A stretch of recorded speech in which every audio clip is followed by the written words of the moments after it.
you ever have those days where you know what you need to do, but you just don't? Not because you're lazy, not because you don't care, but you just can't seem to get moving. And this happened to me a lot until I started reading books. And no, this isn't going to be some video of me trying to make myself out to be better than you guys just because I read books. No, it's just that I learned to apply the knowledge from these books in the most practical, no BS way possible. And one of the philosophies that I should follow through on is Stoicism. Now, a common misconception that people make about Stoicism is that it's about not feeling emotions at all, but it's not. It's about mastering your mind and getting things done, no matter what life throws at you. So let me tell you about 3 lessons that I learned from Stoicism that help me show follow through on things, especially when I don't feel like it. First thing is control what you can and let go of the rest. Now, this one seems so simple, seems easy to live by, but it's not. We waste so much energy on things that we literally can't control. Like what someone's going to think if you post that video, whether the group chat are going to support your goals or apply with sarcasm, whether it's a good enough day to go to the gym or shoot content. And Stoicism helps cut through that noise with one question: is it in your control? If it's not, let it go. If it is, let's get to work. Let's think of an everyday example. Let's say you're in high school, college or university or whatever. You've got an assignment due. You tell yourself, I've got to hand this in soon, but I don't feel motivated yet. You pause, you ask yourself, can you control the deadline? No. Can you control your energy?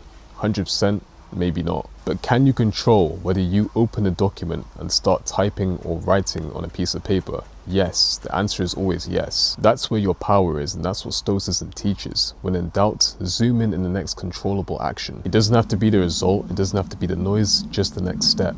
Now, the second thing is, your feelings aren't your boss. Look, emotions are real, but they're not commands. Feeling tired doesn't mean you don't try. Feeling scared doesn't mean you run. And feeling bored doesn't mean you quit. A lot of people like to think that Stoicism means don't feel it. No, the Stoics do say feel it, but then act with reason anyway. And you might be thinking, okay, but what if I really don't feel like it?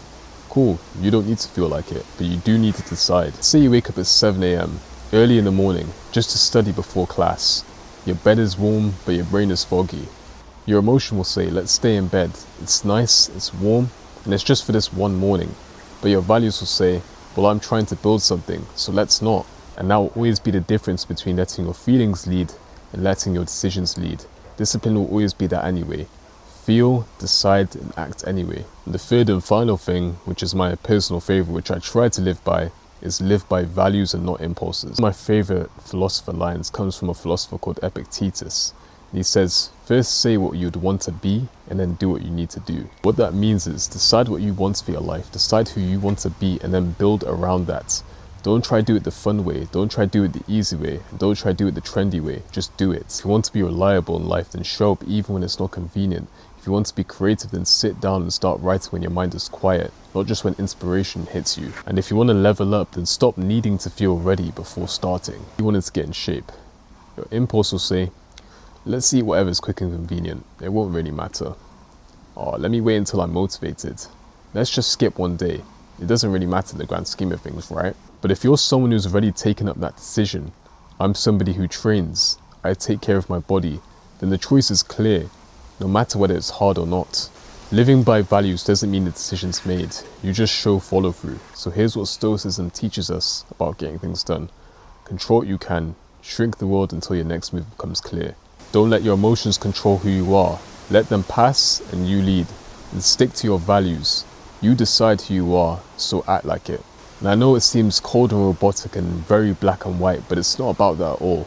It's about staying anchored and aligned in a world that's trying to pull you into a million different directions. Most people wait for things to get easy before they can act. But you act and change how that life feels. So yeah, if I were you, write down one thing that you want to live by. For the next 7 days, try and stick by it. And any single time you make an important decision, ask yourself, does this align with the person I said I want to be? Because if you can just stay close to that one question, you'll be shocked by how much you can actually get done.